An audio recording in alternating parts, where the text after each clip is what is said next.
अब एक बड़ी खबर जालोर से आपको बता दें, जहां पर कांग्रेस नेता से जबरन वसूली की गई है। बदमाशों ने 3 करोड़ की वसूली की है। 2 दिन से बेटा गायब है। लक्ष्मी चंद ने एफआईआर दर्ज करवाई है। चितलवाना पुलिस ने कार्रवाई की है और 2 युवकों को हिरासत में लिया है। अभी पुलिस को लक्ष्मी चंद के पुत्र का इंतजार है। तो यह बड़ी खबर आपको बता दें, कांग्रेस नेता से जबरन वसूली की गई है। 2 दिन से उनका बेटा गायब है, जिसके बाद मामला दर्ज करवाया गया। चितलवाना पुलिस ने कार्रवाई करते हुए 2 युवकों को हिरासत में लिया है। यह बड़ी खबर जालोर से, जहां पर बदमाशों ने 3 करोड़ की वसूली कर ली है एक कांग्रेस नेता से। और लक्ष्मी चंद इनका नाम, एफआईआर इन्होंने दर्ज करवाई है। इनका बेटा फिलहाल लापता है पिछले 2 दिनों से। चितलवाना पुलिस ने कार्रवाई करते हुए 2 युवकों को हिरासत में लिया है। श्याम सुंदर हमारे सहयोगी अधिक जानकारी के साथ जुड़ गए हैं। श्याम सुंदर, क्या जानकारी है?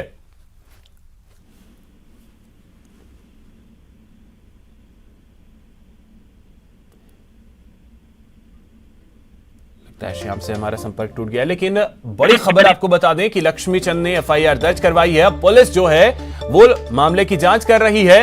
2 युवकों को फिलहाल हिरासत में लिया गया है।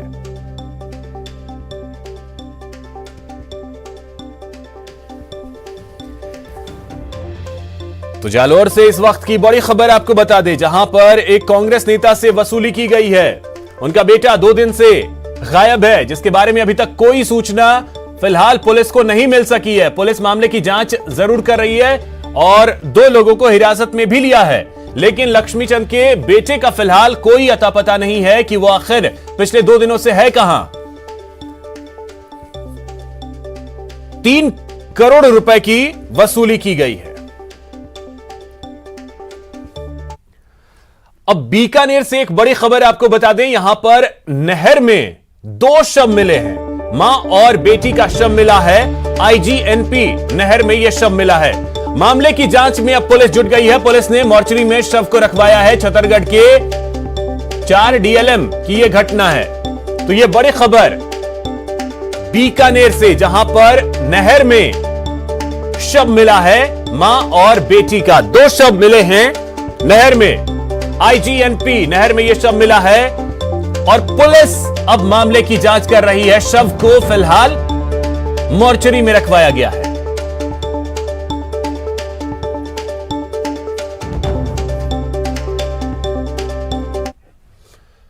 दौसा जिले के सिकंदरा की डहर वाली ढाणी में चोरों ने जमकर धमाचौकड़ी मचाई और एक के बाद एक कुल 5 मकानों को अपना निशाना बनाया।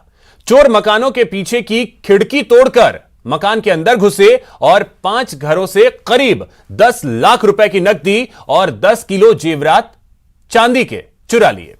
जैसे ही सुबह लोगों को अपने घरों की खिड़कियां टूटी हुई दिखाई दी और सामान बिखरा हुआ दिखाई दिया, तत्काल पुलिस को सूचना दी गई। घटना की जानकारी मिलने के बाद सिकंदरा थाना पुलिस मौके पर पहुंची और मौका मुआयना किया।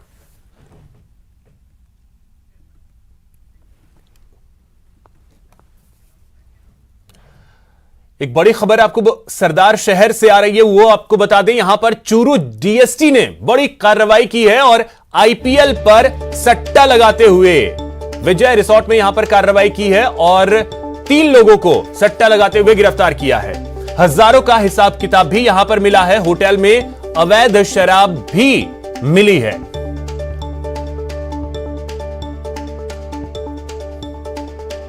तो यह बड़ी खबर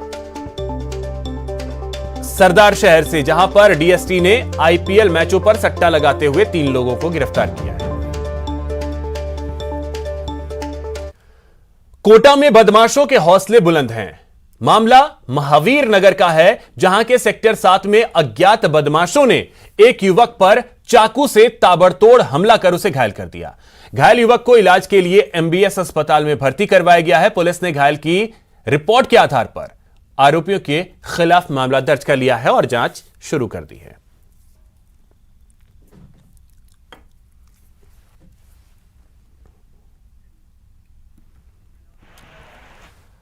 अलवर के मुंडावर में गौरव पथ हादसा हादसे का एक पॉइंट बन गया है, जहां आज एक ऊंट गाड़ी पलट गई, जिसके चलते ऊंट की मौत हो गई। दरअसल 3 साल पहले राजबाड़ा गांव में गौरव पथ पर दोनों साइड पीडब्ल्यूडी ने नालियां बनवाई, जिसकी वजह से गौरव पथ पर हमेशा गंदा पानी भरा रहता है। आज भी जलभराव और कीचड़ में पैर फिसलने से ऊंट की मौत हो गई, जिससे ग्रामीणों में रोष है और उन्होंने विरोध प्रदर्शन किया। इस रास्ते पे हमेशा पानी भरा रहा है, जिससे आए दिन हादसे होते रहते हैं। भोलू राम जी का ये दूसरा ऊंट भी यहाँ पे मर गया है। हमने प्रशासन को भी अवगत कराया है। यहाँ से गुजरने वाले बूढ़े बुजुर्ग बच्चे सब परेशान होते हैं इस पानी की वजह से। ये मैं गाड़ी जोड़ कर ले रहा था और ये यहाँ फिसल कर पड़ गया, पड़ने के बाद यही मर गया। सर मामला क्या है कि हमारे यहाँ ये रोड जो गौरव पथ बना हुआ है, इसमें पानी की कोई निकासी नहीं है। आए दिन हादसे होते रहते हैं। इनसे अभी लगभग 2 महीने पहले भी भाई साहब भोलू राम जी का एक ऊँट यहीं फिसल कर गिर गया था, उससे उसकी मौके पर मौत हो गई। कोटा में थाने में बैठकर रिश्वत लेने वाले घूसखोर एएसआई को आज एसीबी कोर्ट में पेश करेगी। एएसआई सुगम कुमार को आज दोपहर में कोटा एसीबी कोर्ट में पेश किया जाएगा। सोमवार को एसीबी ने एएसआई सुगम कुमार को भीमगंज मंडी थाने में अपने चैम्बर में 20,000 रुपए की घूस लेते हुए गिरफ्तार किया था। एएसआई ने परिवादी से अपहरण और मारपीट के एक मामले में आरोपी नहीं बनाने को लेकर 50,000 की घूस मांगी थी।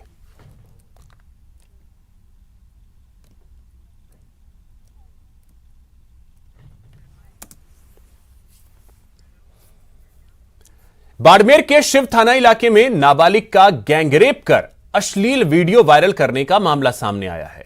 पीड़िता के परिजन के मुताबिक गांव के ही 2 लोगों ने नाबालिग को किडनैप कर गैंगरेप की घिनौनी वारदात को अंजाम दिया और अश्लील वीडियो बनाकर पीड़िता को जान से मारने की धमकी दी। पीड़िता के भाई के रिपोर्ट के आधार पर पुलिस ने पीड़िता का मेडिकल करवाया, जिसके बाद आरोपियों के खिलाफ पॉक्सो एक्ट के तहत मामला दर्ज कर जांच शुरू कर दी है।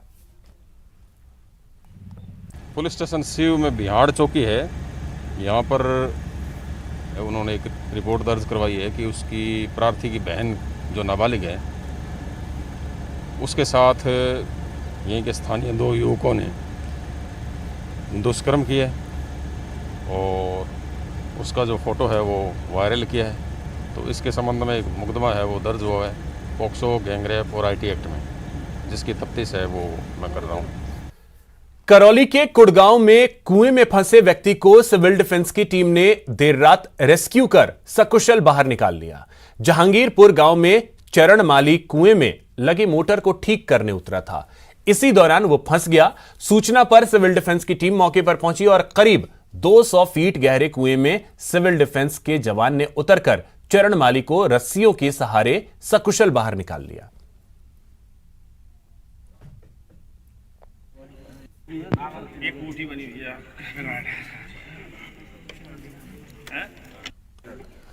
झुंझुनू शहर में लोगों को दोहरी मार पड़ रही है। एक तरफ लोग गर्मी से बेहाल हैं और दूसरी तरफ पानी की किल्लत हो रही है। छिपियों की ढाणी में 10 दिनों से लोगों को पानी की किल्लत हो रही है, लिहाजा पानी के लिए उन्हें काफी दूर जाना पड़ता है। शहर के वार्ड 56 में भी कई घरों में पानी नहीं आ रहा है। वहीं नामदेव मंदिर के सामने वाली गली में पानी की बहुत ज्यादा किल्लत है। स्थानीय लोगों का कहना है कि मोहल्ले में पहले जलदाय विभाग की ओर से पानी आता था, जिसकी आपूर्ति बंद हो गई है। इसके बाद नहर के पानी की आपूर्ति शुरू की गई। कुछ दिनों तक तो नहर के पानी की आपूर्ति सही रही, लेकिन अब पूरी तरह गड़बड़ा गया है। किल्लत बहुत हो रही है। तीन महीने से पानी नहीं आ रहा, तो नहर का आ रहा है, वाटर वर्क्स का आ रहा है। सब परेशान हो रहे हैं। 500 मीटर दूरी पे पानी आ रहा है। 3 महीने से पानी नहीं आ रहा है और टैंकर मंगा रहे हैं। महिला 500 मीटर से दूरी से पानी ला रही है। कोई मंदिर से ले आ रहा है, कोई रानी सती मंदिर से ले आ रहा है, और आता है तो गंदा आता है। हमारे वार्ड में कई दिनों से पानी नहीं आ रहा, करीबन ये 2 या 3 महीने के बाद। न तो सीवर लाइन वो वाटर वर्क्स का पानी आ रहा है और नहर वाला पानी है। महिलाएं काफ़ी दूर से पानी ला रही है और काफ़ी परेशानी में है।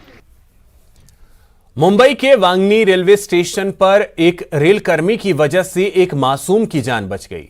मासूम रेलवे ट्रैक पर गिर गया था और ट्रेन के पहुंचने से पहले ही रेलवे कर्मी ने बच्चे को बचा लिया।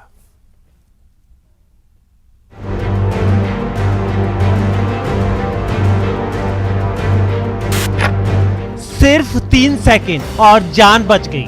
3 सेकंड में कुछ भी हो सकता था, लेकिन यहां जिंदगी और मौत की दौड़ में आखिरकार जिंदगी जीत गई। ये सीसीटीवी वीडियो मुंबई के वांगडी रेलवे स्टेशन का है। इस तस्वीर को देखकर किसी के भी होश उड़ सकते हैं। इस तस्वीर को देखकर लोगों के रोंगटे खड़े हो सकते हैं।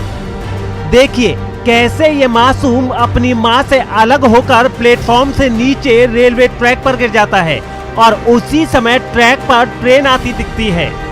मां चीखने लगती है, एक हाथ से गोद में लिए बच्चे को संभालती है और दूसरा हाथ ट्रैक पर गिरे बच्चे की तरफ मदद के लिए बढ़ाती है। हालांकि इस दौरान बिजली की गति से मयूर शैल के नाम का रेलवे कर्मी मासूम तक पहुंच जाता है और बच्चे को बचा लेता है। यहाँ मयूर की जान पर भी जोखिम था, लेकिन मयूर ने अपनी जान की परवाह नहीं की। मयूर की इस दिलेरी की तारीफ रेल मंत्री पीयूष गोयल ने भी ट्वीट कर की है। साफ है, अगर मयूर वक्त रहते बच्चे को बचाने की हिम्मत नहीं करता तो और पल भर की देरी हो जाती और अनर्थ हो जाता। गनीमत है कि सभी सही सलामत हैं, लेकिन ये वीडियो उन सभी माता पिता के लिए सबक है जो बच्चों के साथ रेल यात्रा करते हैं। कभी भी प्लेटफॉर्म पर किनारे नहीं चलना चाहिए और ट्रेन में भी बच्चों की सुरक्षा का पूरा ख्याल रखना चाहिए, नहीं तो ऐसी अनहोनी घटने में देर नहीं लगती। Bureau report, news 18 network. अब बात दिल्ली के उस कपल की जो बिना मास्क लगाए गाड़ी में घूम रहे थे। रोकने पर पुलिस वालों पर ही बरस पड़े। दिल्ली के दरियागंज से सारी हदें तोड़कर रख देने वाला एक वीडियो सामने आया है, जिसमें एक महिला मास्क नहीं पहनने पर रोके जाने पर कुछ पुलिस वालों से भिड़ गई। ये वीडियो एक दिन पहले का बताया गया। आरोप है कि ये महिला अपने पति के साथ बिना मास्क लगाए वीकेंड कर्फ्यू के दौरान बिना पास के सड़कों पर घूम रही थी, जिसे रोकने पर उसने बदतमीजी की सारी हदें पार कर दी।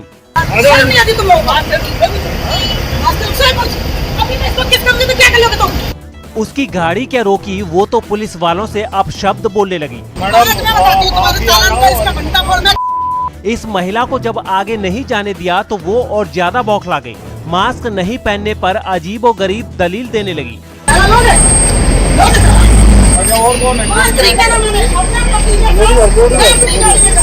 काफी देर तक बहसबाजी करने के बाद ये महिला पुलिस वालों को धमकाती भी नजर आई।